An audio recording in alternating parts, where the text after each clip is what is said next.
Hey, good evening and welcome to our Committee of the Whole meeting on Tuesday, November 14th. I will begin. I'm Councillor Jay Brennan. I'll be the chair this evening, and I'll begin with the land acknowledgement. On November 14th, 2023, we acknowledge that this sacred land on which Smith Falls is now located has been a site of human activity for over 10,000 years and is rich in Indigenous history. This land is the ancestral and ceded territory of the Algonquin Anishinaabe Nation. We are grateful to the Algonquin ancestors who cared for the land and water in order that we might be here today. We are also grateful to the Algonquin people for their contribution in making of the Rideau Canal, which runs through Smith Falls. We are mindful of broken covenants and the need to reconcile with all our relations. Together, may we care for this land and each other, drawing on the strength of our mutual history of nation building through peace, friendship, and being mindful of generations to come. So I'll call the meeting to order at 5:01. I'll look for a mover for approval of the agenda that the November 14th, 2023 committee meeting agenda be approved as circulated. Moved by Councillor Robinson, second by Councillor McGuire. All in favor? Any disclosure of pecuniary interest or conflict of interest and general nature thereof? Seeing none. So I'll look for a motion for approval of the minutes of November 6th, 2023 Committee of Whole meeting be approved as circulated. Councillor Quinn, seconded by Councillor Miller. All in favor? So we'll begin our meeting with their first delegation, and it gives me a great pleasure and an honor to introduce my friend Ron Stronsky, who has been with us for many, many years, certainly all of my time on council in his usual spot. And I welcome you, Ron, with heavy heart, or open heart, and really good to see you.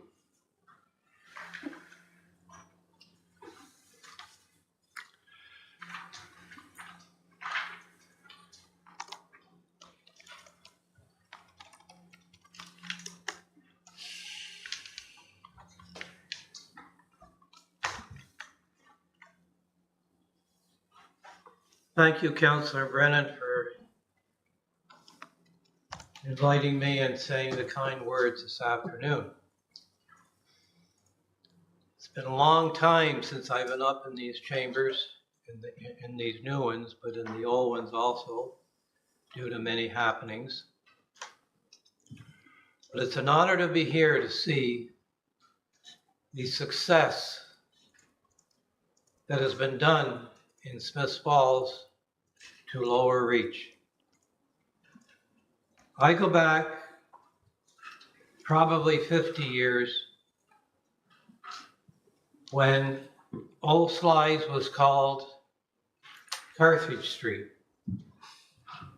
And Carthage Street was the access to the Lower Reach that was once a dump on both sides, at the Lower Reach Park and on the baseball diamond itself. It was the access to go to the dump, and probably at that time, if I can remember, going to Jasper Avenue, but it was a real situation. Later on in years, they opened up that artery when Lower Reach was finished to an access from Jasper Avenue to Queen Street.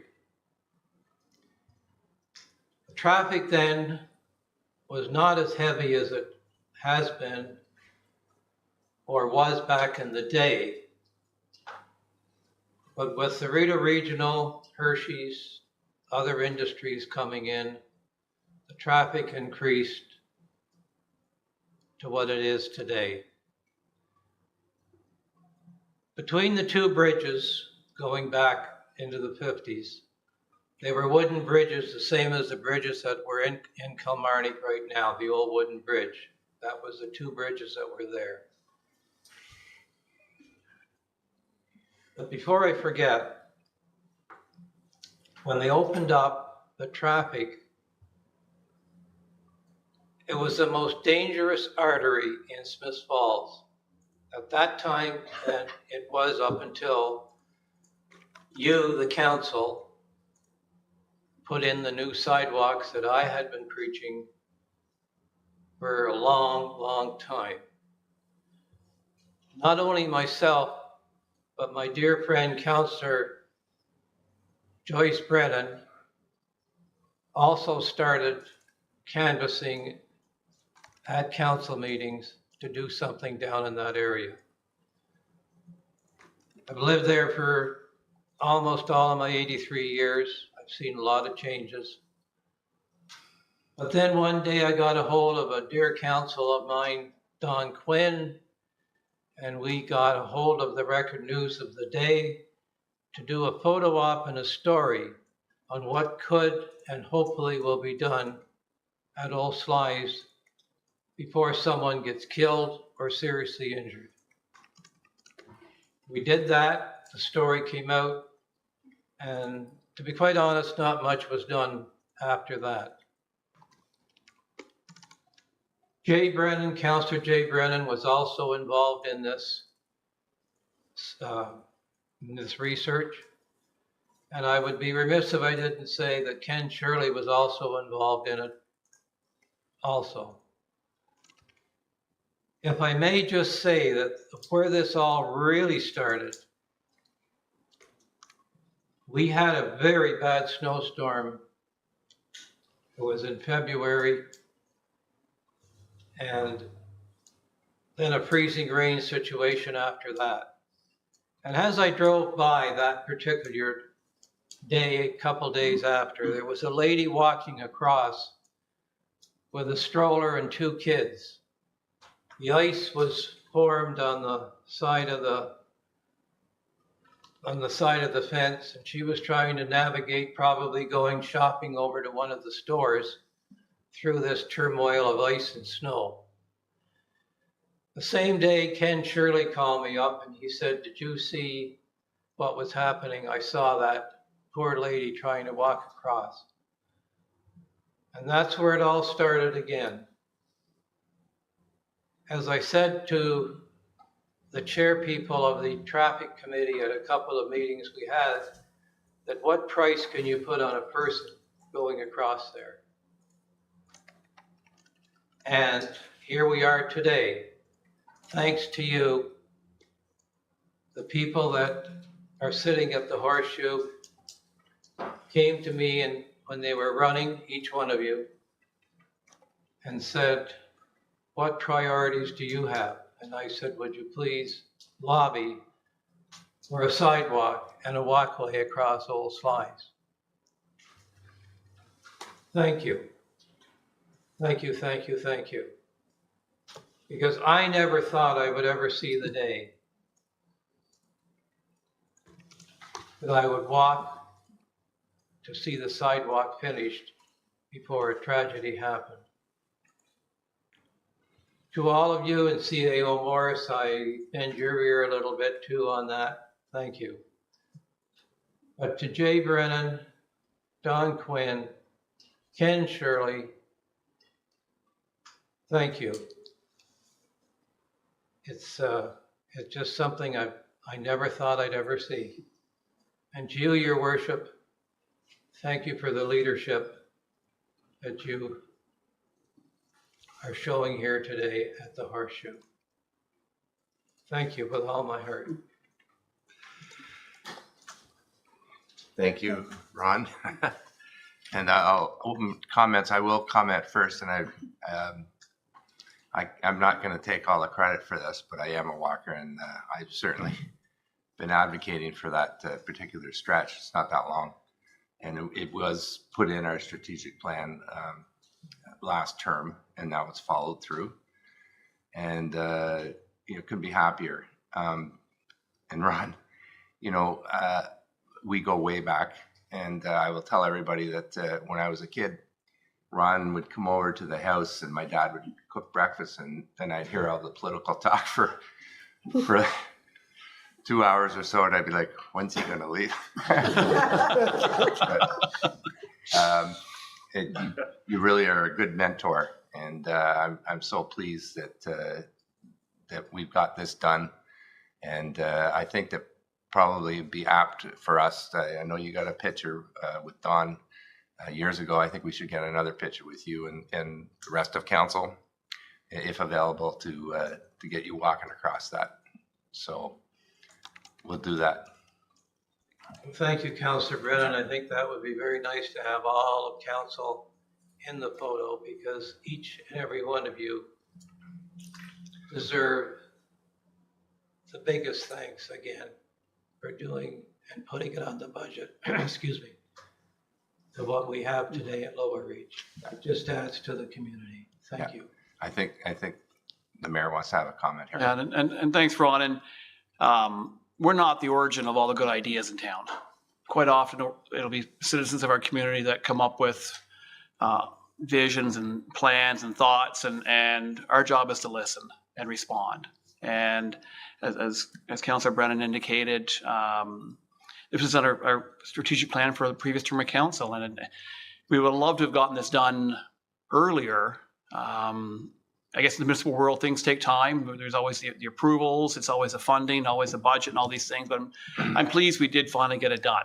And I don't know if it ever would have, we may not be here today had you not been initiating that and pushing for that all these years as well. So I think it's, as much as we appreciate the gratitude you've expressed, again, we don't come up with all the great thoughts in town. We simply need to listen and respond accordingly. And in this instance, I'm glad you're through your surgery. You're getting around a lot better now. And I'm sure once spring rolls around, you'll be enjoying your walk across those slides in a way you could not have done before. So thank you for being here tonight. Thank you, Your Worship. Councillor Quinn? Thank you. And Ron, what the mayor said is right. We don't always make things happen, but we have people like you that keep pushing the ideas, and that's what eventually gets this type of thing to happen. And so we really appreciate the fact all the time that you've put in to this, and it's just looking beautiful down there. And definitely we need you walking across that for sure. We need a nice picture of you taking the step across that lovely walkway. And we thank you for all your hard work and being there and staying behind us. And it's wonderful to see you back here at a council meeting in your chair, in your special chair. We really enjoy that. The chair fits very good. Okay, thank you, Ron. And I would hope that you stick around, because there might be something of interest coming up in priority items tonight. Okay, good. Thank you, Carrie. Okay, with that, we'll go to our CEO and director's verbal reports. And I'll hand it over to CEO Morris. Yes, thank you, Mr. Chair. We have two reports. The first coming from Chief Cheeseborough.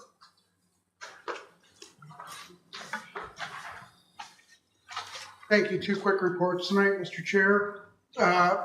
We've received notification that on Friday, the brand new dispatching equipment will arrive in its entirety. So that's a huge step forward. It's earlier than anticipated. And we have our training and testing, which will begin on November the 27th, with the implementation date, start running parallel systems first or second week of December. That prompts me on to my second report tonight, is as a result, and I'm going to directly relay that to as a result of this new equipment, I have been approached for an additional dispatching contract. This contract is significant in nature with the county. They've asked that we do a presentation on December the 6th for that contract. So two good news stories. We're extremely hopeful that we'll be able to get that contract. At this point, no other dispatching services have been invited to do a presentation, simply Smith Falls. So once we get the system in and running, they're very aware that should we enter into a contractual agreement, it's not going to take place before January, probably the end of January at the very earliest, to ensure that the system we install is up and working. But with that new system, as asked when I put forth for the new system that you approved, if we would have the ability to take on additional contracts. And at this point, with this new system, this contract is the stepping stone There is a second municipality that's looking to have us provide dispatching service as well. So two good news stories. Thank you, Chief. Any questions? Councillor Quinn? So when this new system goes in, can we have the opportunity to stop in and see it? That would be fantastic. Through the chair, absolutely. We've already initiated through some of the grant funding for the Next Generation 911, rehabilitating the dispatch room. So it now has in proper LED lighting. It's going to have the new tables, which are in the dispatch room right now, with the new console set up. And that whole room will be redone with sound dampening, protection around there, so it's not so loud for two communicators working at once. This system will also be duplicated at the wastewater plant through Manager Barlow. We've secured the front room as the backup location for the dispatch center. Totally independent from where we are, but it'll still provide 100% capability of what we can do out of this building. Thank you. Yeah, thanks, Chief. Really encouraging news. So the new system will be up and running this December, but the actual utilization of NG 911 won't be until the province brings it live sometime next year. Is that correct? Through the chair, that's correct, Your Worship. We've received our third start update for Next Generation Flipover. We're scheduled for the second quarter of 2024. Okay. Now that all Next Generation systems have to be in up to or just before 2025, but as they get closer and closer, our date seems to get bumped a little each time. So if it's held off till we get this new radio system up and working and then bring that in, I'd be quite happy. And can you just maybe just for the public who may be listening or watching, explain maybe just a few points of what that actually means, what NG 911 means to the average citizen? So the Next Generation 911 system, if people will remember, we had the original 911 system. Then Bell Canada opted for the enhanced 911 system that linked your civic address to your landline. In the event there was a drop call or they couldn't locate the person, it was linked to that. Now we've migrated from that into the Next Generation 911, which will give enhanced capabilities. People can send in text messages, they can send in photos, they can live talk or live stream, whatever that is, from the phone. It just gives them more capability, especially when they're out on the road. We get a number of calls through the course of the year, people traveling, visitors coming through. They're not 100% aware where they are. So this capability will be able to pinpoint locations using the cellular devices. We can narrow down locations, but it also, for responding agencies, will provide them a live access to exactly what's going on in a particular scene. And if a call came in that was a major accident, yet someone was on scene and it was a minor accident, they could actually take the video and certainly scale down the number of responding agencies to that, or on the other hand, increase the responding agencies. So the technology is just growing day by day, and the capabilities with it, providing we got good cellular coverage, will only enhance what we currently have with 911. Thank you. Okay, any other questions? Thank you for the good news. Thank you, Chief. And CO Morse, yourself? Yes, I have two items. The first relates to the Ontario Municipal Partnership Fund, that's OMPF for short. So this is a transfer payment that the province provides to many municipalities. I think there's about 180 across the province out of 444. So it's meant to provide provincial support for mostly northern and rural communities, and those communities that have lesser degrees of assessment, or they call it fiscal circumstances. So at any rate, we get this each year. Its origin was back when the province started downloading services, social services, and land ambulance, things like that to municipalities. They came up with this transfer funding to compensate or partially compensate for some of those services that were downloaded. At any rate, it's evolved over the years. It's a $500 million funding program annually, split amongst those municipalities. Those municipalities range from Windsor, in the western part of the province to Thunder Bay in the north to Cornwall in the east. We are one of them. It's a measurable amount of money that we get each year through this program. But it has been decreasing year over year, not only the total budget envelope, but the way it's distributed amongst municipalities. So there's a somewhat complicated formula. There are 5 components to the grant. There's an assessment equalization, so it's meant for those communities that have lower assessment. There's a threshold. The threshold is an average of 305,000 assessment value. We are well below that, so we get a portion of money from that particular component. There's a northern communities component. Of course, we don't get that. There's a rural communities component. We get a piece of that. There's an index that they calculate based on circumstances. Anyway, it's a complicated formula, but in the end, it equates to approximately $3.5 million. So a significant amount of revenue for the town of Smiths Falls. Last year, we saw a decrease of about 3.25% from 2022. I'm sorry, this year, 2023, we saw a decrease from 2022 of about $116,000. Unfortunately, that trend has continued. We got our 2024 allocations just recently, and it's gone down 147,000 from this year. That's about a 4.25%. So a significant amount of money. To put that in some perspective, a 1% tax increase equals about $175,000. So this is slightly less than a 1% tax increase with one item alone.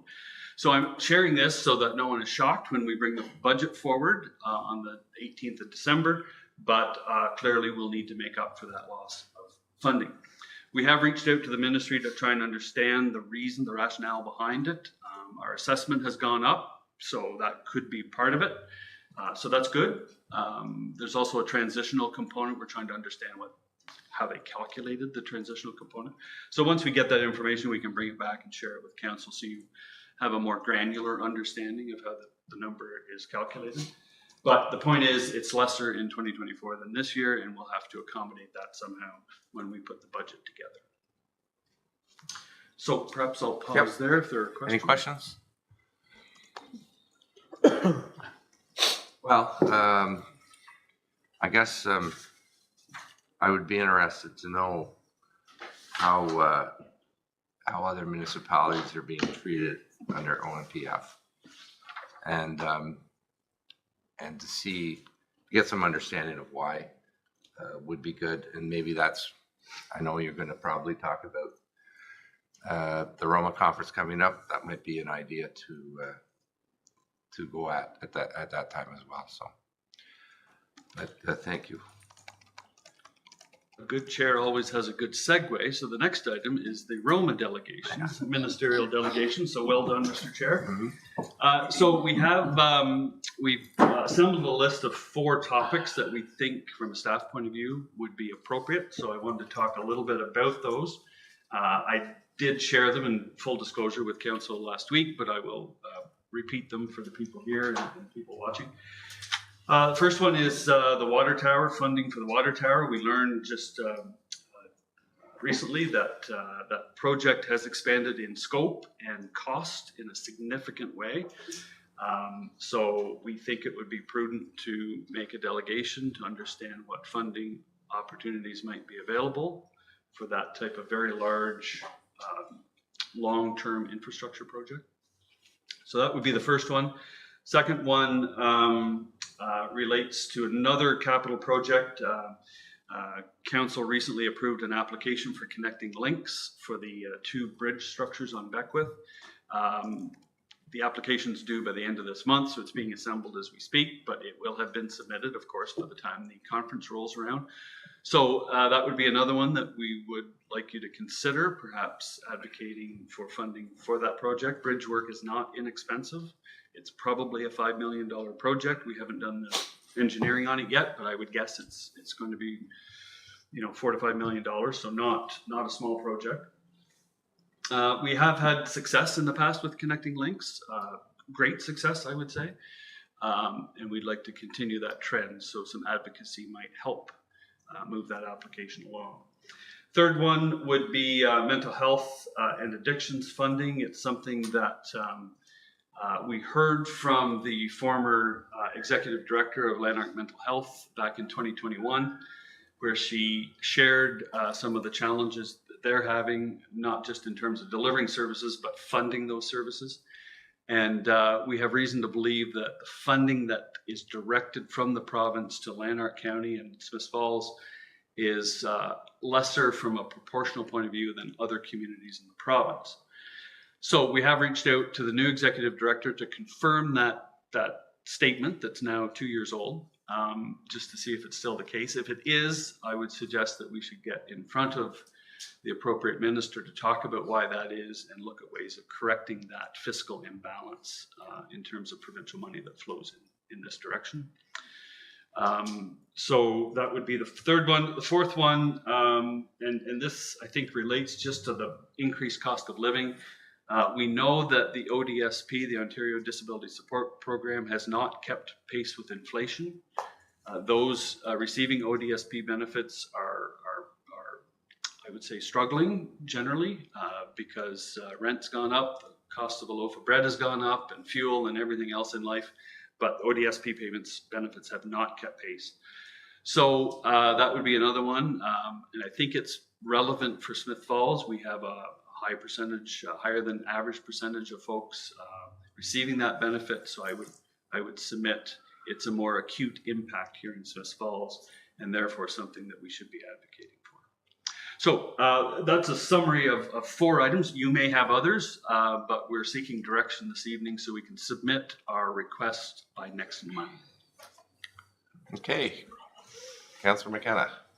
Thank you, Mr. Chair, and through you, just on the water tower, I've been to a couple of delegations, not as many as a lot of you folks, but just going in and asking for more money for a water tower isn't what I understood the delegation purpose is. If there's a grant or a process and if we're not aware of it, or if we've submitted something and we've not got a response or we're trying to move it along. So could you just go into a little bit more detail? Because walking in and asking for more money, we're the same as every other 440 municipalities. So, right. So through the chair. So I think part of the rationale would be that there probably isn't as much competition in the building of water towers as there should be, which is likely contributing to the cost estimate we received. There are other provincial and federal policies that are driving the cost. Anything that has metal in it has gone up in price, and there are some federal policies and provincial policies that contribute to those increased costs. But yes, we would, and I think Mr. McMunn had indicated we're going to look for other funding sources. There was one mentioned at the meeting. We're going to evaluate that one. And I think we can do 2 things. I think we can talk about available funding and our intent to pursue the funding. But we can also talk about the provincial government's role in the accelerated costs of water towers.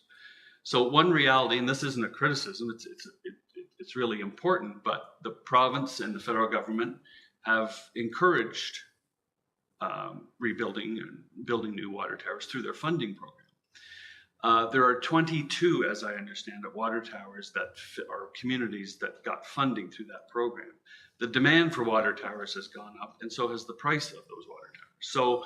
So I think in a collaborative way, we can talk about how we've perhaps unintentionally precipitated increased costs, and therefore we would rightfully ask for assistance with those increased costs. If we had built this 5 years ago, we probably wouldn't be having this discussion. It would be a different discussion. The other expanded the scope out of practicality, right? We're accelerating our request for infrastructure funding for that additional money. So I think there's at least 3 or 4 points that we would want to articulate in a very clear way to make a case for funding. thank you, through you, Mr. Chair. Those are very sound and reasonable arguments, and I support that water tower being our first choice. I'm also supportive of ODSP benefits. On the mental health and addictions funding, and I know we'll do our due diligence before we go into that. When this has come up before, it may be that the funding didn't go to Lanark Mental Health, but it may have gone to another agency and was not utilized, and it may have been returned. So we just want to be cautious going into that. That would be I would do it, water tower, ODSP, mental health, if appropriate, and then connecting links. Thank you. Okay. Councillor Miller? Thank you. Thanks, Councillor McKenna. I agree with you and your order. And one of the agencies we might want to check in with CAO Morris is Open Doors, which is children's mental health, because it's my understanding they have seen an increase in funding, but whether it's anywhere near enough or how they're using it, I'm not clear. So that's another, and I can share that contact with you. Great. So I do support Councillor McKenna's suggestion. Thank you. Councillor McGuire? Thanks, Mr. Chair. I had a question on the MPAC assessment, because I know in the past we've talked about having a delegation to talk about unfreezing that. Is there information that that's going to be unfrozen, or is that something that should be on this list too? Yeah, through the chair. Nothing's been confirmed, but there are signals coming from the province that 2024 might be the year to see the new assessments come out. So we'll confirm that. There's been nothing made publicly announced, but that our understanding is 2024 is possibly the year. So we will have skipped one complete 4-year cycle. So 2024 would seem logical to get us back on the 4-year cycle. Okay, go ahead. Through the chair, are we picking one out of this list, or is it we can apply for all 4? And so so my advice is they're all important. It's a considerable amount of work to put these together, to do it right and make sure we're making the right case. And the mayor's exceptionally good at articulating what we produce. The advantage is all 4 of these items are with different ministries, so we just need to be mindful going to the same ministry for 2 different things can dilute your argument. Because there are different ministries, that's in our favor. But my advice would, 3 is a sufficient amount of work to do properly. So my advice would be to pick 3. Mayor? Yeah, thank you. The one which relates to ODSP is not, it's in my mind a profound issue in our community based on the number of recipients here and the impact these low rates have on any quality of life and the risk that they have of being in a very precarious position if they lose their current homes. That's one of the biggest concerns. If they lose the home they're in today, there's no home they can afford in our community. But it's not just, it is an Ontario problem. So one thing, CAO Morris had a discussion earlier, we will bring this to the Eastern Ontario Mayors Caucus. So it may not be a delegation just for us. It could end up being Eastern Ontario Mayors, but I suggest we apply individually as well, because we don't know how things are going to go either way. But I definitely believe it's a priority, and I think we can pretty clearly articulate to the minister the impact these low rates are having on probably 10% of our citizens. So I think that's definitely important. The water tower, the challenge I think has been discussed is we don't know what funding envelopes may be available that could support that. And so staff research ahead of time will be important to know what we're asking for. Because as I think has been said, I don't think there's any benefit going in and simply saying we need more money for a water tower. What programs might be eligible for it, or could be eligible for? But it's a big cost, and one we cannot bear on our own. But yet we know that water tower has to come out of commission, and we need to start work on this next year.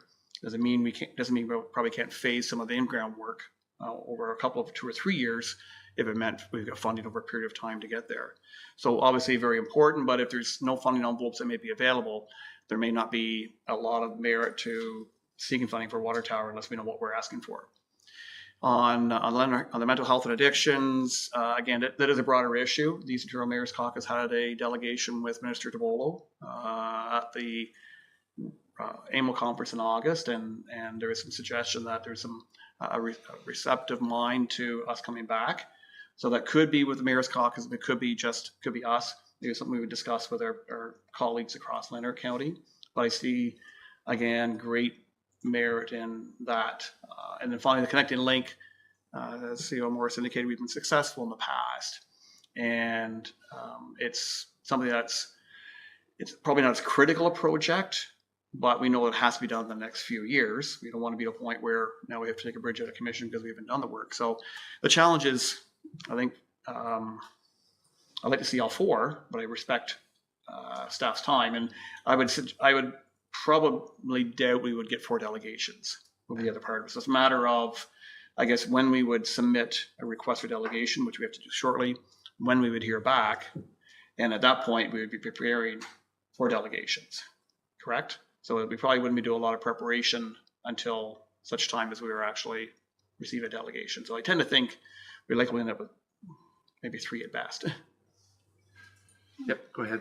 If past practice is any indication of how it's going to unfold, we usually know a week or lesser time ahead of the actual date. So we don't have a lot of time to react, but we can certainly do preparatory work and be ready to pull it together.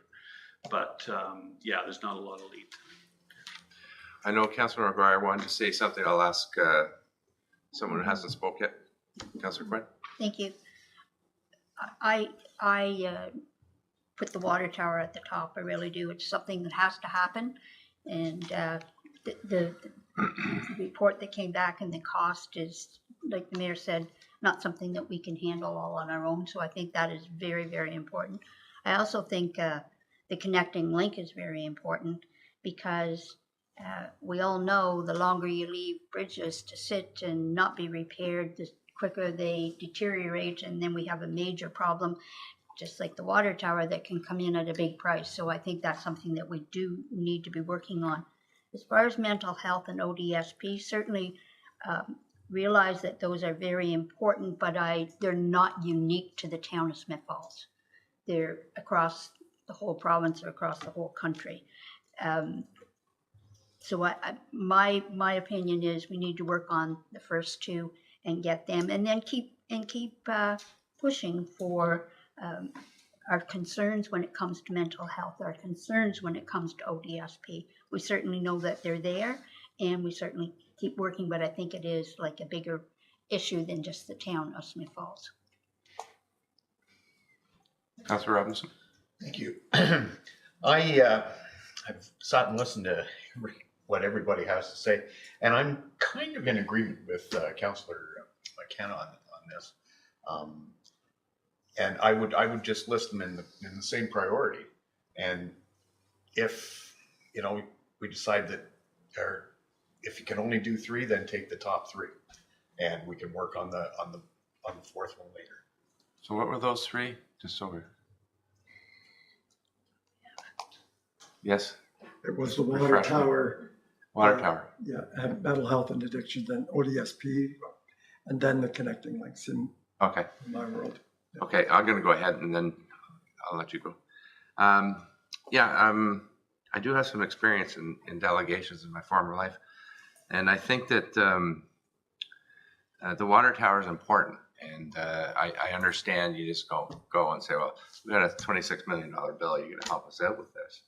But I think CEO Morris makes a good point because we are picking away at streets. And it is happening. We did Catherine, and George is on the horizon. And so if they don't hear that, then they don't hear it, and they need to hear it.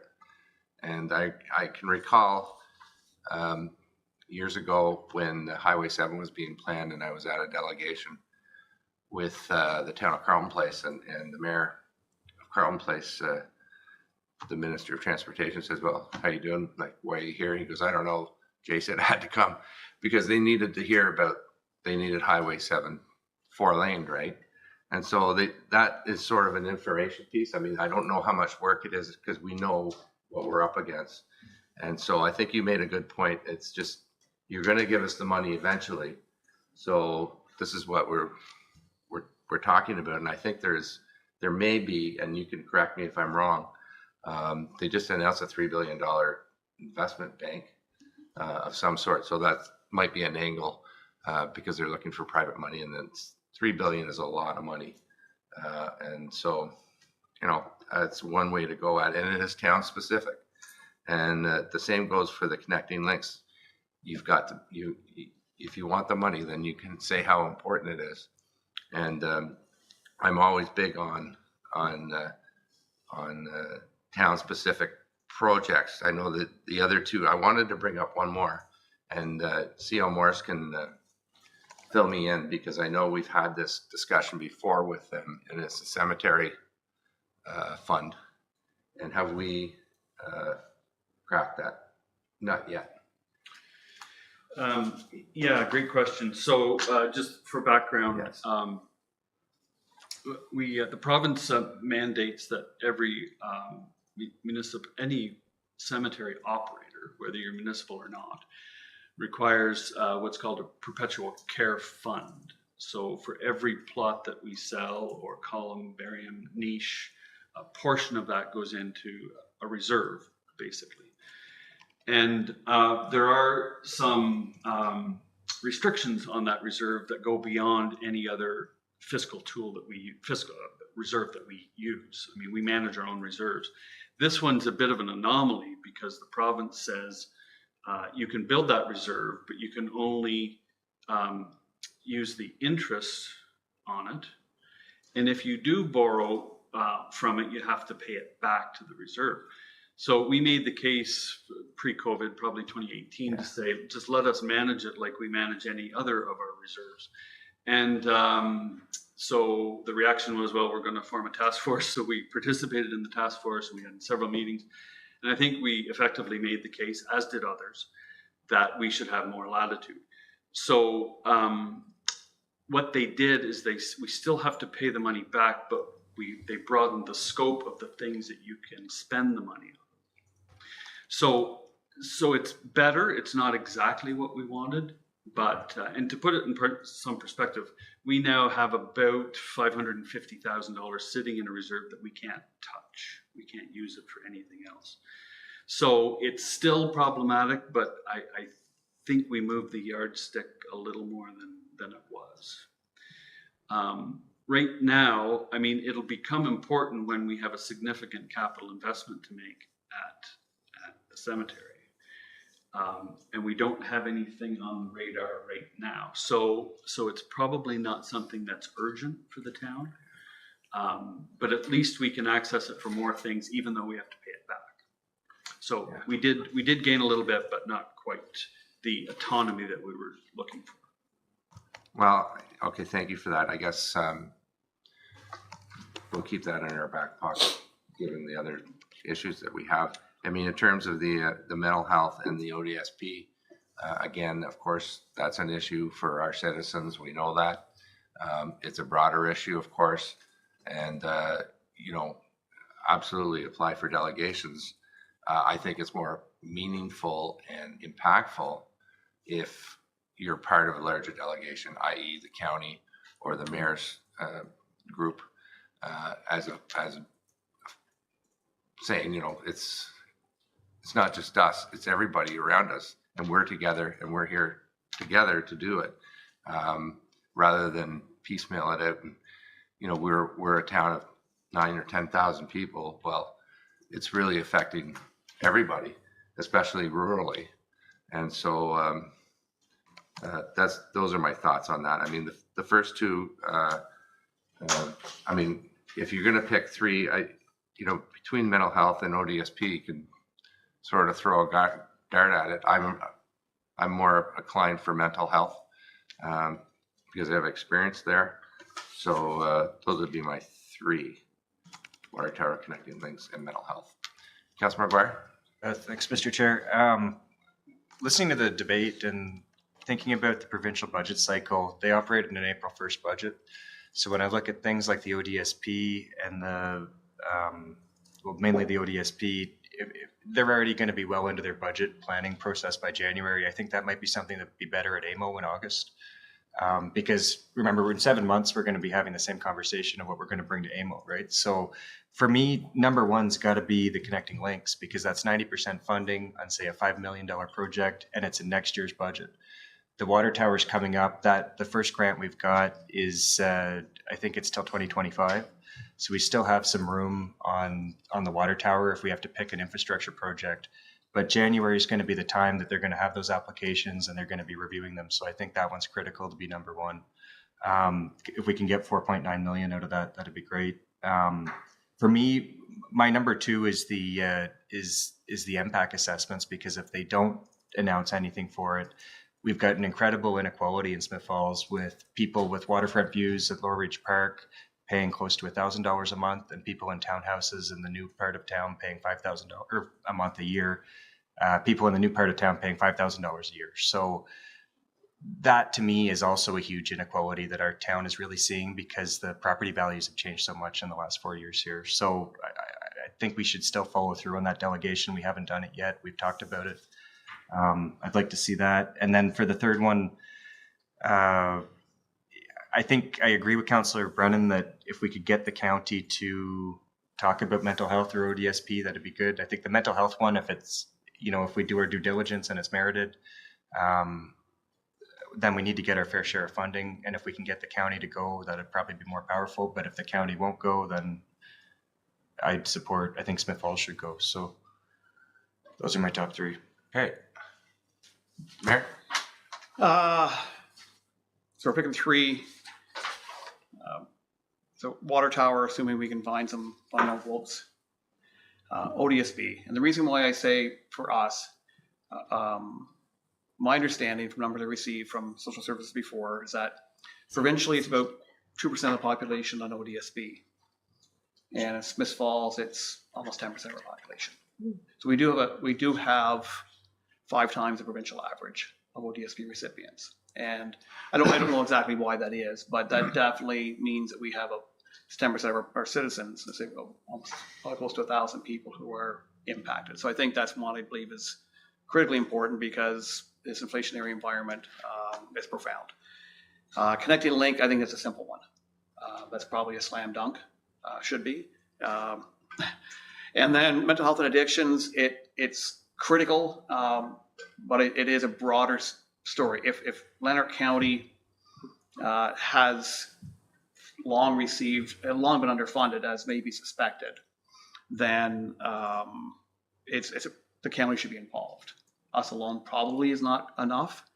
And on the addiction front, that's both counties, Leeds, Granville, and Lanark. So I think we could seek, with the UMC, we would have Brockville, Prescott, Gananoque, and us, all as well as the counties who would seek support there. So I think we can seek a delegation, but it's better to go in with more ammunition and more of us involved. Okay, thanks. And do you have some clarity, or you have something? Yeah. Just 2 points of Yeah. clarification. Yeah. So just to pick up on Councillor McGuire's comment, the Lanark County have identified their 4 delegations.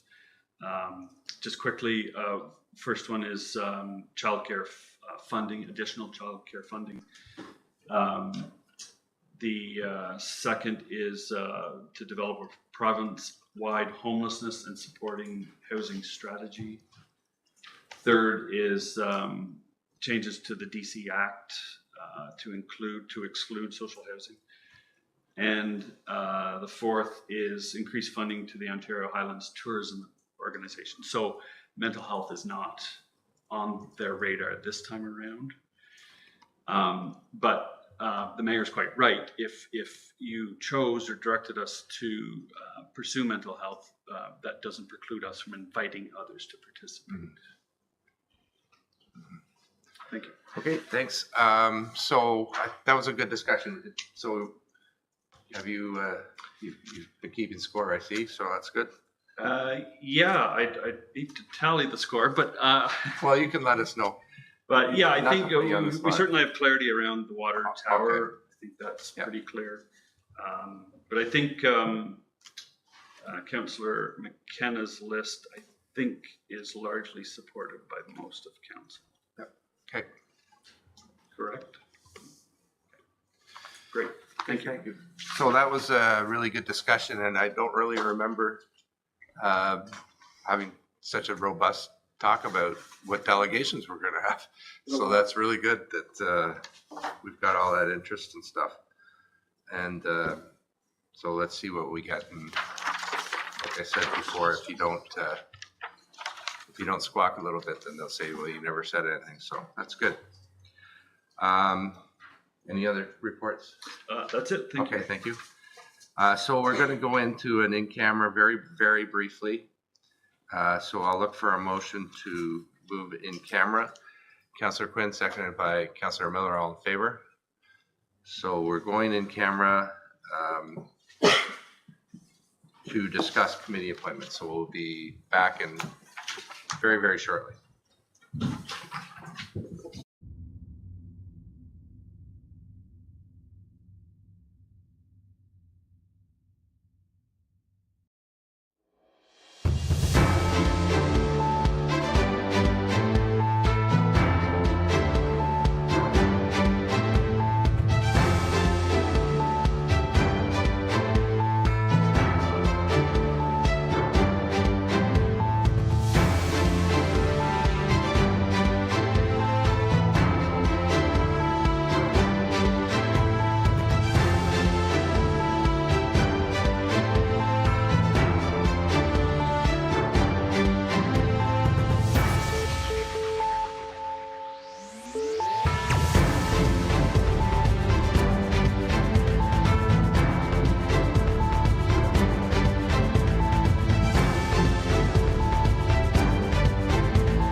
committee appointments, and that's going to be discussed in open council as 10.5 committee appointments this evening. Oh. Might have to say that again. You're live. Oh, you're live. Do it again. Okay, we returned from in-camera. Council discussed committee appointments. That's going to come forward this evening as a priority issue at 10.5. And so we'll hear about that at that time. Now we'll go to our first priority issue, 10.1, the Recreation Hall of Fame Terms of Reference Report with Director Clark. Welcome. Good evening, everyone. So at the behest of council earlier this year, I was asked to revise the terms of reference for the Recreation Hall of Fame, so I've done that. And so I'm here before you seeking approval, adoption of the new terms of reference as presented, and also direction to the clerk to solicit members for the 2024 iteration. Perfect. I know that Councillor Miller has a question. Thank you. Thank you, Director Clark. I support your recommendation. I'm just wondering, one of the criteria is length of residency being 10 years, and I'm just wondering the reasoning behind this, or if this can be removed. We have so many new residents in town that I want to be included in this. Sure, so if I may, Yes. that was lifted from the previous terms of reference, so I can't speak to why that was there, but if council would like to change that, certainly look at that. Thumbs up. Change it. Yeah. Change it to anything specific or a resident to require. Resident of Smith Falls, or Resident of Smith Falls? Smith Falls area. Yeah, to be fair. Yeah, to be fair, because they may have done Smith Falls stuff, but exactly right in town. So keep it a little For any broad. length of time? Yeah, I think you've got great support, and I'm really, really happy to see this. And I want to acknowledge the committee members that are here: Dave White, Randy Holbrook, and of course Ron Stronsky, who have great interest in getting this going again. And got tripped up by a pandemic and other things. So my only question would be, we're going to advertise for committee members. Can we do that sooner rather than later? I think the hope would be maybe get something together for June-ish. That's normally when they would have an induction. So if we can get the word out and get these guys going sooner rather than later, and of course they can get going in the new year. We're almost there anyway. But if we can get the stuff out soon, that would be good. So I think we actually spoke about this at the management meeting this morning, and the clerk and I decided that as soon as the bylaw comes through, if not assuming that you would approve, but hoping, then we'll get the call out. So Awesome. yeah. Yeah, thank you. Yeah. Just for clarity, because there's 2 points. The point of nominees, maybe living or deceased, and must have ordinarily been resident of Smith Falls for not less than 10 years is one point. It's also committee members we're talking about. So I think we agreed committee members would be from Smith Falls and area. Yes. But for nominees, do we agree that they should be residents of Smith Falls for not less than 10 years? Or do we broaden it to people from the Smith Falls area who maybe have recreation within Smith Falls? And I don't think we need a 10-year limit on it. No, yeah, I think we agreed not a 10-year limit. Okay, so no 10-year limit. Yeah, on Okay, both. area for both, okay. So just so I'm clear, are we comfortable approving it as revised and moving that forward? Good. Yep. So I'll revise that. Okay. Yeah, Seymour. Yeah, just I guess thinking out loud. A Hall of Fame, I think, implies that there's some tenancy, right? The person's been around for a while in the community. So I certainly agree with committee members not necessarily having lived here for a long time, but I'm just wondering the impact if you inducted someone that's only been here for a year and you didn't induct someone that's been here for 25, what kind of message does that send about being on the Hall of Fame, which typically implies you've been around for a while? Well, I guess my thought is that the committee can make that call. Yes. I'm confident they would weed through the applications that are most deserving on an annual basis. Yeah. Okay. I think if you took a walk around what's there now, you'd be surprised at people that you don't know and you didn't know that they actually did what they did. So, yeah, I think the committee, I have complete trust in what they decide, as I'm hoping and assuming that some of the committee members are coming back. They have great experience and know, and I think they've done a great job so far. So, okay, so that's coming forward to council next week. Good. Okay. Thank you for that. Okay. 10.2, 2023 Utilities Quarterly Report number 3 with Director Barlow. Hi. Good evening. Thank you, Chairperson, members of council, mayor.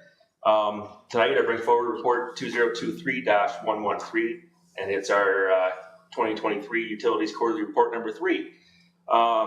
In the report, it's to provide information to council, the public, senior management on what is going on or what the utilities has been doing over the last 3 months, as well as a year to date, so we can keep track of where we're at for the year.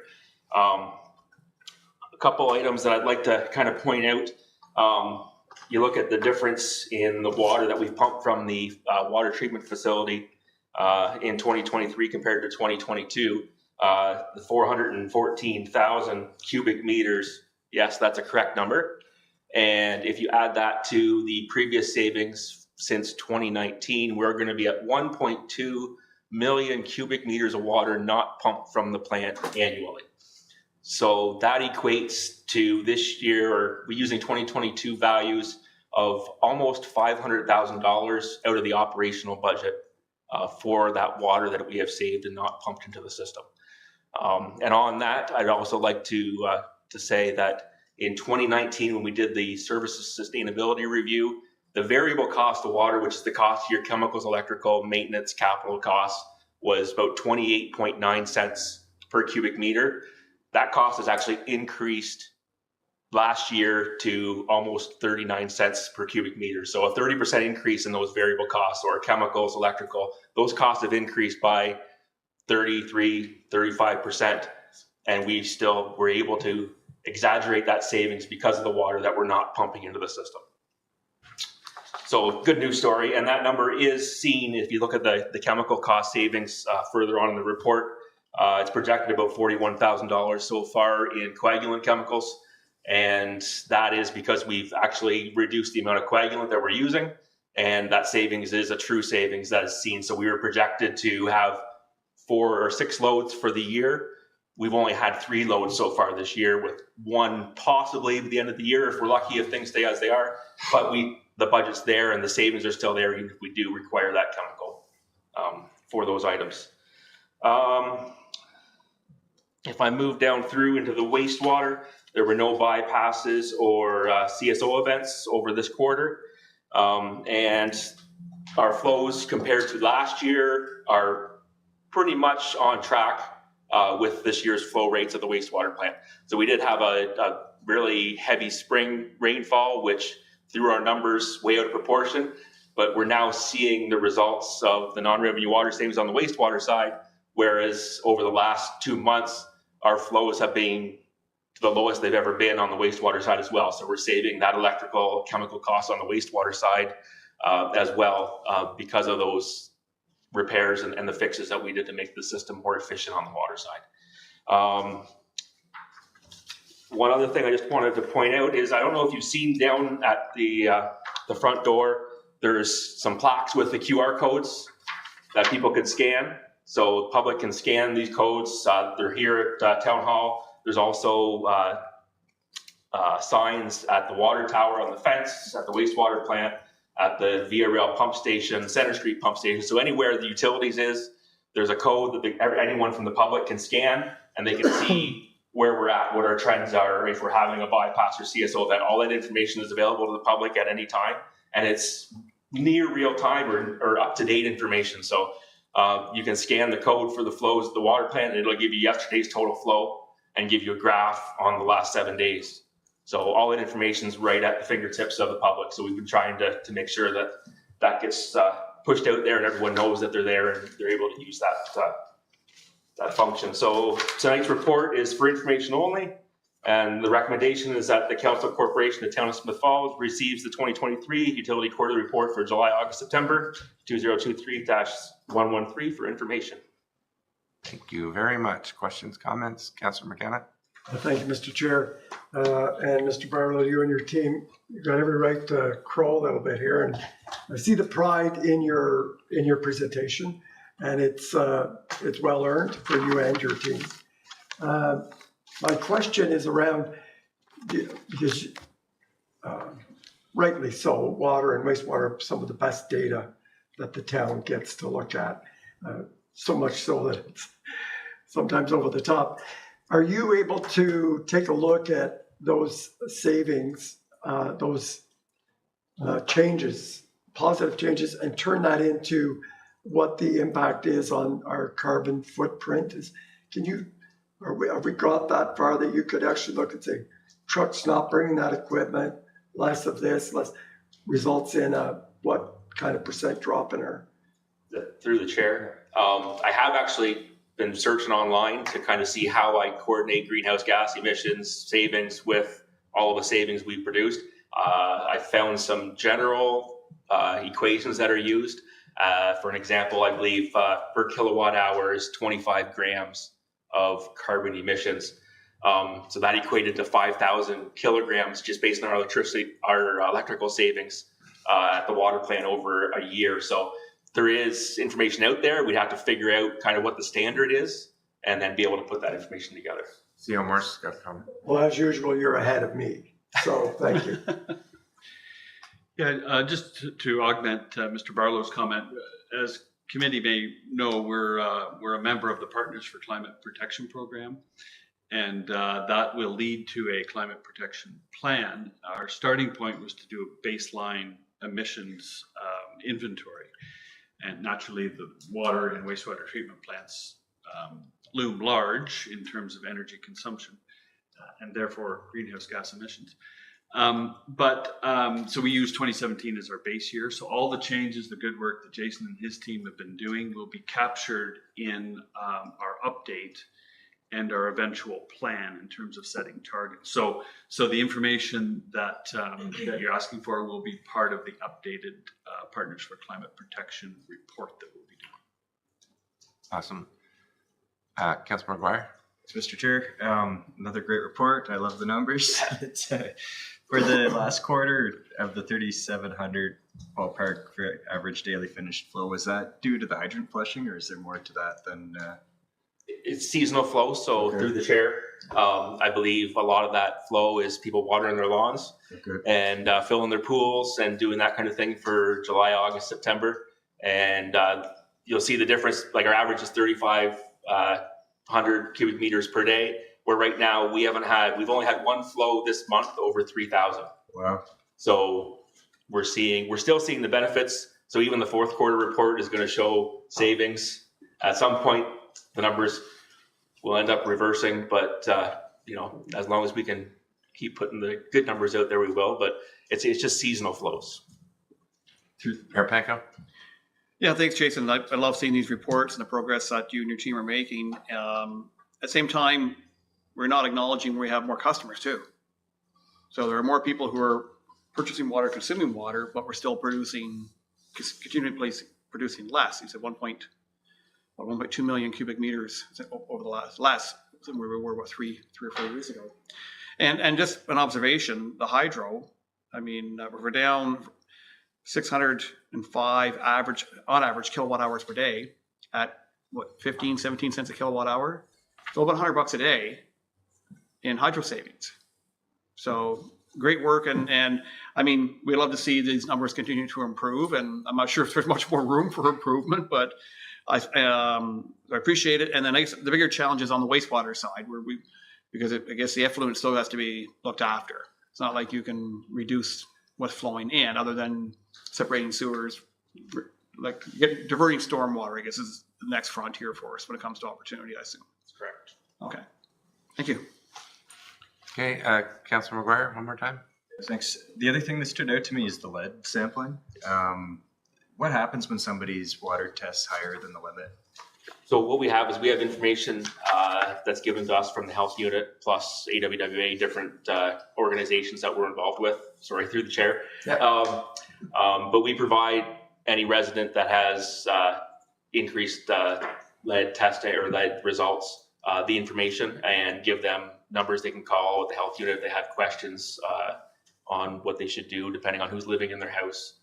Certain things, because it affects children and elderly more than the average, but it's difficult because we want to reduce or remove the lead as much as we can, but there's so many other infrastructure projects, linear or otherwise, that it makes it hard to just want to replace the lead. But we do know that it is a hazard, and the information is provided to the residents so they can make their best decision on if they want to change their portion of the service out, so that we can move forward and then change ours if our side's lead. We won't touch ours unless the homeowner does their side, because there is studies that have shown that there is increased lead in the water when you do replacements, then you add non-similar metals and you do that destruction of the film inside the current lead service that increase the lead levels after that fact. So we try not to do that and make sure that the whole lead service is to be replaced so that we reduce those levels as much as possible. And one last one through the chair. Are they concentrated in certain streets or neighborhoods, or is it distributed across town? We sample anywhere in town. We prefer to sample lead services. There's many of them. There's still over 1,000, like more than 40% of our services are still lead material. And there is, if we can't find enough houses, we do have trouble trying to get our 22 lead testing sample locations per year that were required based on our license. But with that, we can also test a house if they had their copper replaced, but the house was built prior to 1970s and have lead solder. We can then test for that as well. Sorry, through the chair, just for the positives, are they concentrated anywhere, or are they kind of? It's all over town. It's really a mix. There's no real reason on why one's higher than the other. It's a lead service. You'd think they'd be similar, but depending on the water usage, and there is a lining that gets put over years and over time in the lead services that reduces the leaching. But if that's disturbed anyway, then that could elevate levels. Thanks. Okay, Councillor Quinn. Just on replacing those pipes, and I got involved with one particular resident in the town of Smith Falls, and I'm not faulting anyone. I just think we need to be very cautious to explain to the residents that it comes at a cost, because I know that we have had an issue, and this particular person just thought the town was going to do it all, their portion and the town portion. And so I think we have to be very cautious as explaining that to people. It's important to do, but just be cautious. The other thing, you didn't bring any of your lovely little door hangers with you for us to see. They're great. A new idea that he came up with when Oh, it wasn't me. It was a team. your team. Yeah. So when you go to a residence, you have a little door hanger that you can put there so that they know you have been there. And I think that's wonderful. Yeah, through the chair, we were trying to make things more efficient. When you're going door to door, we were leaving letters, or then have to come back to the water plant to create the letter, then go to the residence and drop the letter off. We decided door hangers might be a good idea to be able to leave our information. It's got the town logo, a QR code, which they can scan if they don't know if it came from the town or not. It'll take them right to the Public Works and Utilities contact page on the website. So all that information is there. And we just found it easier to work it in that fashion rather than to run back and forth, where they can just make a phone call and then we get the job done. Well, they're very professional. Sorry, through the chair. They're very professional. Thank you. Thanks. Keep up the good work. We always love to hear those good news stories. 10.3 is the bylaw department activity report with Chief Cheeseborough. Thank you, Mr. Chair. My report tonight is to provide information on the bylaw activities for 2023 and the total activities for 2022. Bylaw service is currently staffed by 2 full-time bylaw officers. Now, I'm going to jump a bit around on this report. Those officers, we have 2 full-time staff, but we haven't had a committed 2 staff right at the course of the year. We've had a transition between a previous staff member, and then we've had staff off due to an illness. As well, we brought in a new staff member to replace one, and that person's been in a learning process. So you'll see that there's a significant difference in some of the numbers that I've listed in both reports. Our bylaw services provide property standards bylaw, safe yards, animal control, parking bylaws, and they also enforce other applicable laws within the municipality. We also provide an animal control services through a shared services agreement with Merrickville Wolford.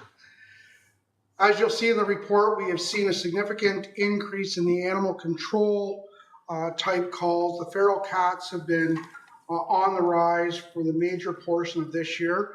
And we've been dealing with situations where we can only take so many cats to laws at a time. Next thing you know, they're full. They've had a number of cats dropped off at their facility.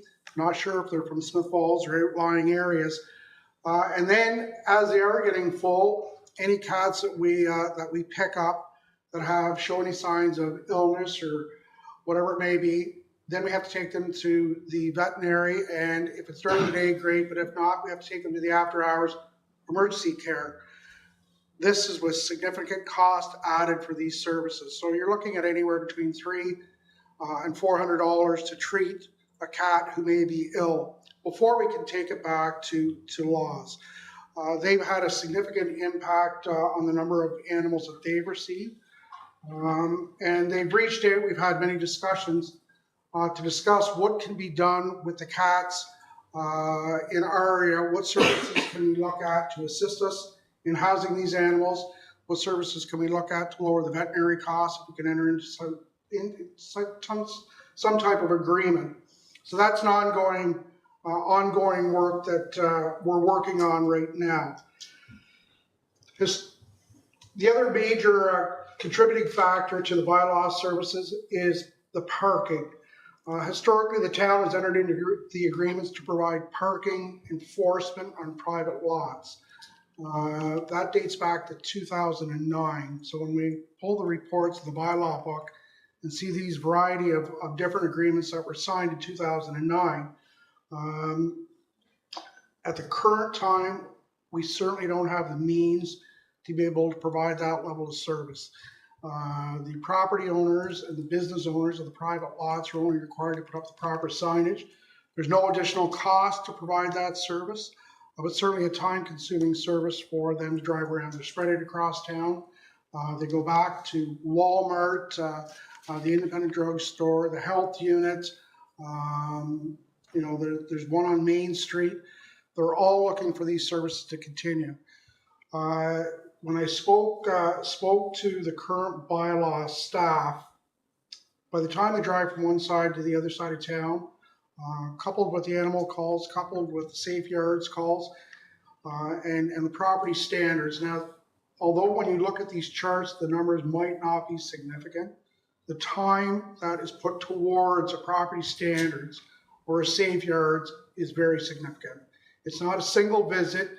It's a multiple visit, it's a follow-up visit, and it may and may not result in orders on certain properties. So when you start adding their times up and the totals up, it's just not feasible for the current staffing level that we have to be able to provide those services. When we go through the analysis and the options, I have put forth that if we want to provide these services for parking enforcement on businesses and private lots, I recommend an additional bylaw officer. This additional person would also assist during when we have vacation for the current staff or their sick time. And as you've heard earlier a few weeks ago, that for staff to do winter operations, this would be a consideration that we could take a look at a rotating system for the current bylaw staff, if this is accepted in the 2024 budget, that we could utilize those not only during the day, but certainly on a rotational in the wintertime and winter operations that would greatly assist and not take away from public utilities having to deal with the parking issues for winter enforcement. So I provided two options tonight. Option one is council direct staff to obtain financial information to review and evaluate the costs and potential revenue associated with an additional enforcement officer and the cost and potential revenue associated with enforcing private parking lots. Option two would be to discontinue the parking enforcement on private lots and businesses, amending the current bylaw. This would result in a lower level of service and revenue reduction for the town.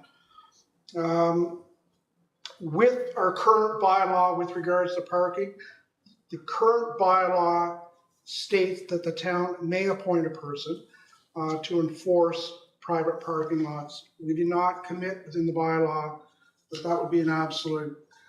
So for tonight, I'm looking for council's direction or approval for option one to do a financial analysis to determine whether or not this is a feasible approach to deal not only with parking, but all the other enforcement issues that the bylaw services currently provides. Councillor Miller?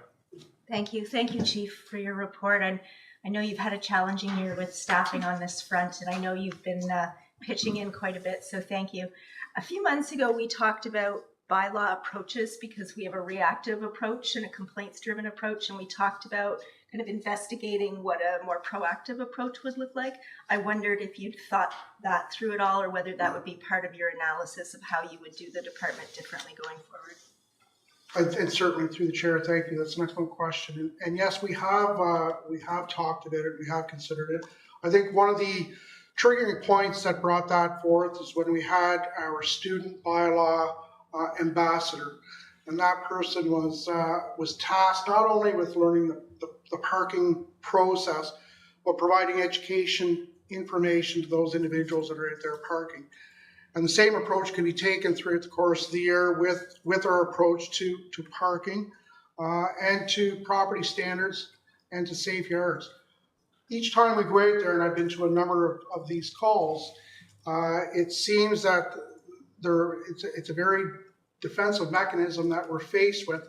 The people weren't aware, or that they think that their yard is acceptable based on their opinion, and it's certainly up to a discretionary call whether it is acceptable or not.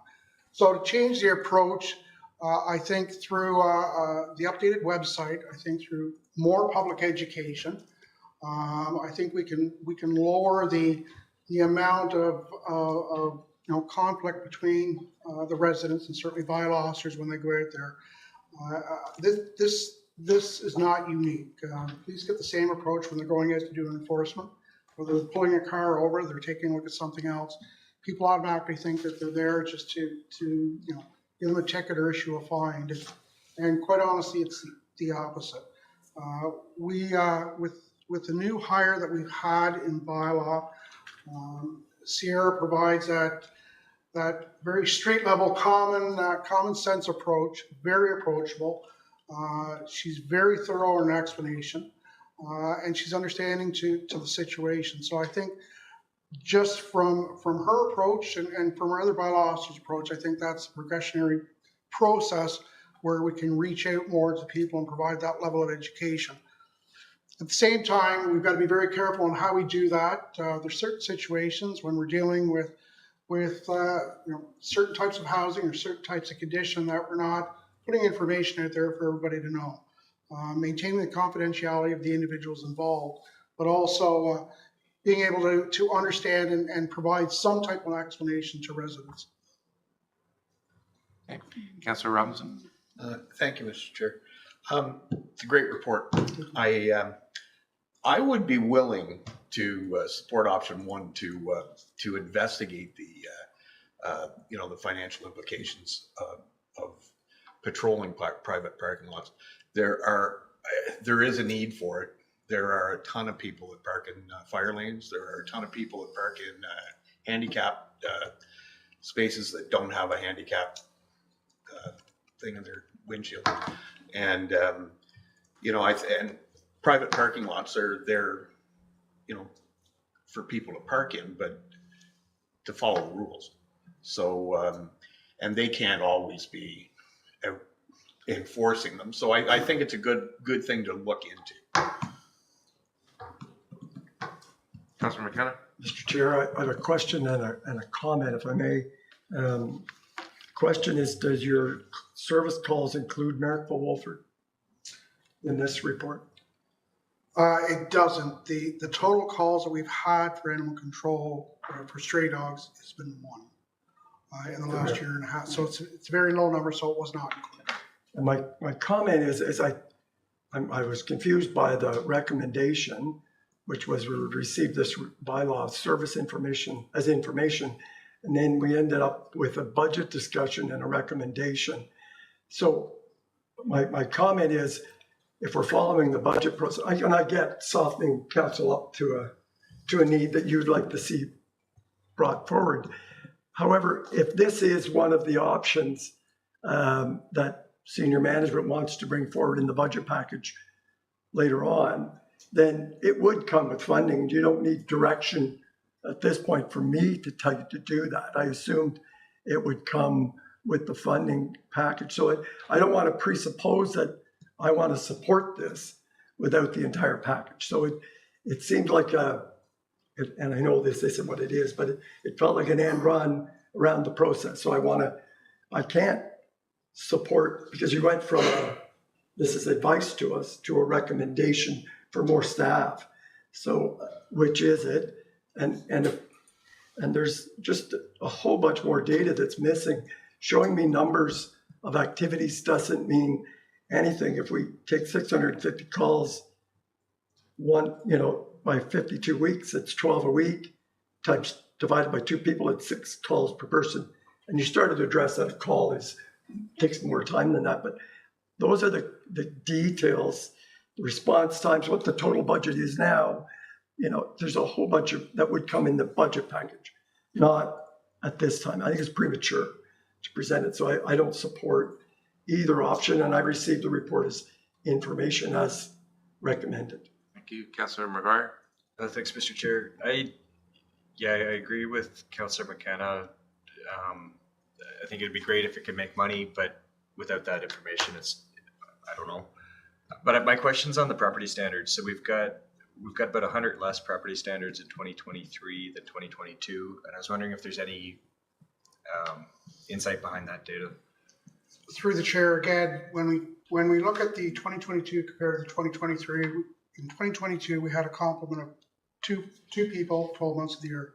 2023 it's been split between new staff down to 1 staff for a number of months, and I think that's a reflection of the lower rate for 2023. We still have another 2 full months, as this was a November 1st report date. So we've got all of November and all of December to add to that, but there will be a lower number for this year. And follow up through the chair, I'm wondering how many, are these all unique, or could these be the same house or person if they need to, like say the lawn gets too high and then it's too high again in August and it's too high again in October? Would that each be logged in here, or would that be one complaint? Through the chair, each call is identified as a call, Okay. even if it's the same residence 3 times a year, 4 times a year. Mayor Petco? Yeah, thanks, Chief. And obviously, it's been a busy year. We sent an email earlier today on the volume of work for one case, one property alone, which can be really overbearing at times. So we have not, even though we can cover private lots because of staffing, we just haven't had the capacity to do so for quite a while, I assume. And to Councillor Robinson's point, I think we would all recognize you go somewhere and you see vehicles parked in the handicap spot or on the fire lanes that shouldn't be there, and which impacts our citizens and the people from the broader area who might be shopping and visiting those locations. But overall, it is a responsibility, I would say, of the property owner to police that or manage that. But I can also appreciate they don't have the capacity, the resources to do it. And so the one question, I guess, is, do any municipalities charge businesses to provide coverage on private property? through the chair, we haven't gone that deep into the analysis. And again, while we capture that in the option one, again, option one isn't a recommendation, strictly to provide that level of information that we would need before we brought a recommendation back regarding the staffing and the costing. But that was part of the analysis that was going to be conducted, is looking at surrounding municipalities, what they charge, if they charge any. And then I guess as a follow-up, so we have 2 full-time bylaw officers working 70 to 80 hours a week, somewhere there, I assume total between the 2. If we add a third, it does provide coverage on vacation, sick days, evenings and weekends. Because I know I frequently get complaints that, well, we get an issue on a weekend, and if police aren't available or bylaw aren't working, and maybe we see more negligence at those points when there's little chance of getting caught. So what I would be interested in seeing some more information on the proposal, and if we were to hire one more officer, what's the benefit to the community? At the same time, what are we looking at probably as a net cost? Because as you mentioned, fine revenue would help offset that.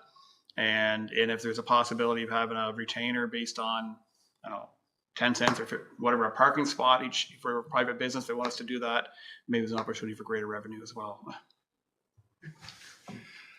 Councillor Quinn?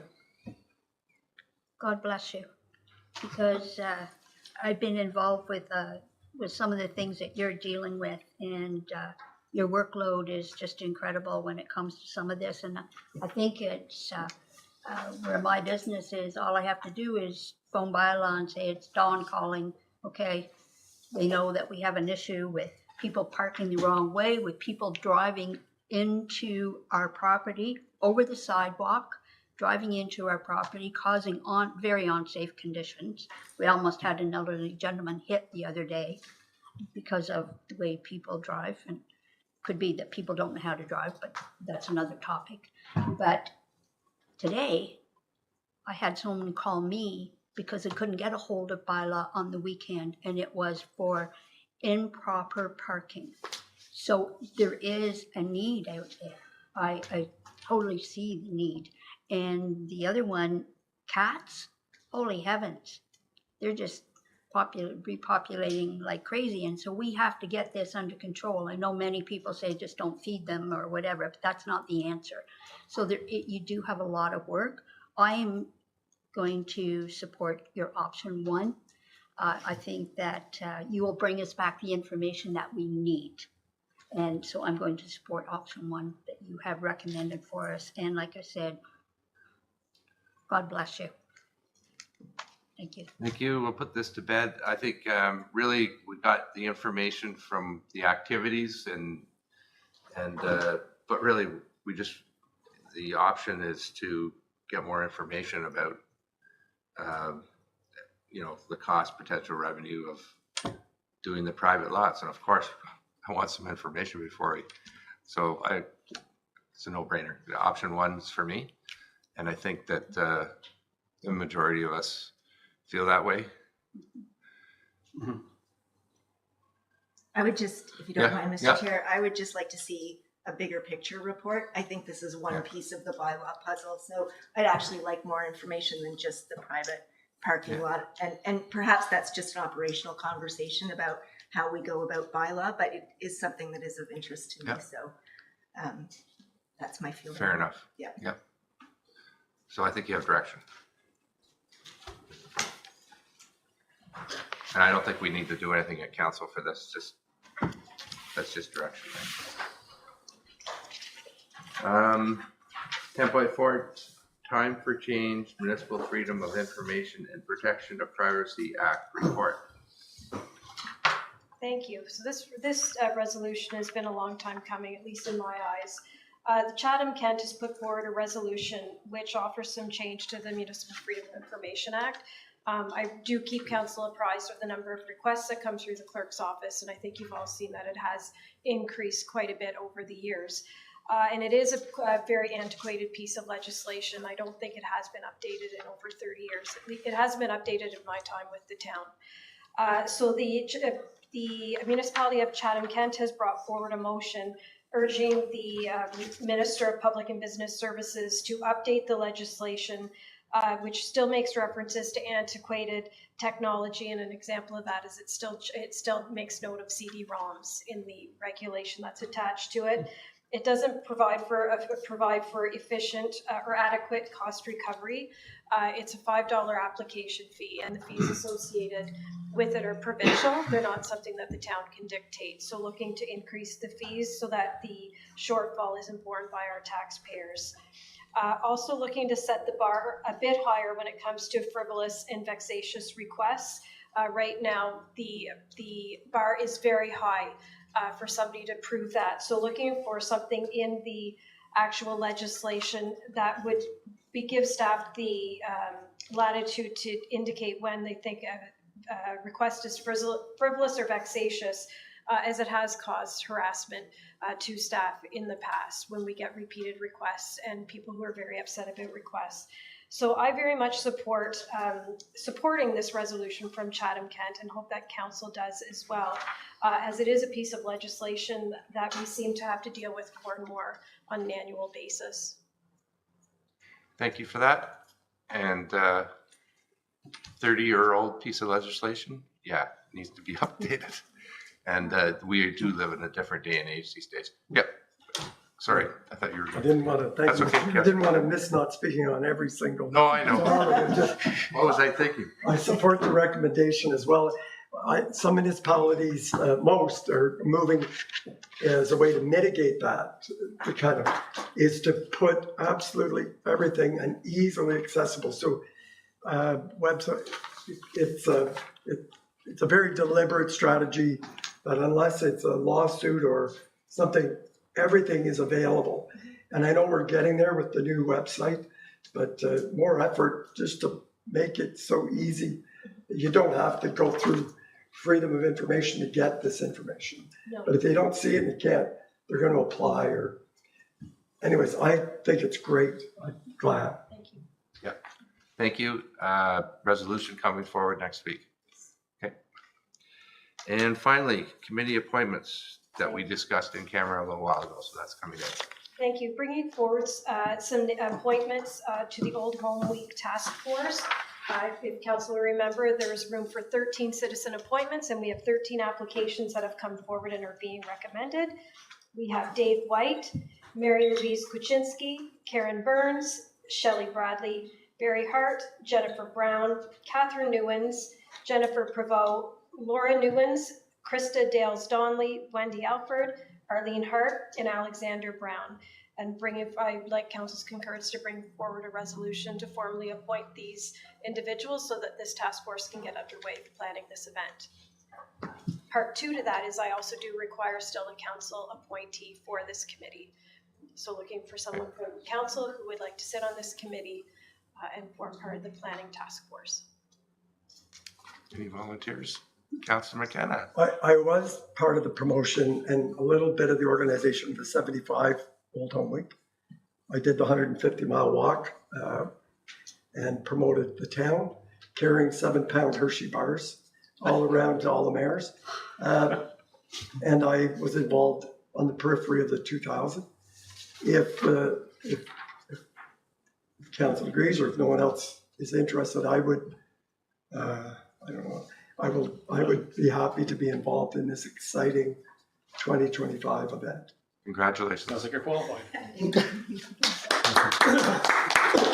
And you've got the mug. You got the mug in front You of you. can put that up there.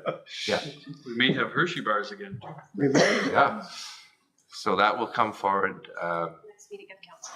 next meeting of council. Thank you. Okay, thank you for that. We have no committee, board, and external organization updates. We have no information listing or correspondence items. We have no notice of motions. And we need a motion that this committee adjourn its proceedings at 6:41.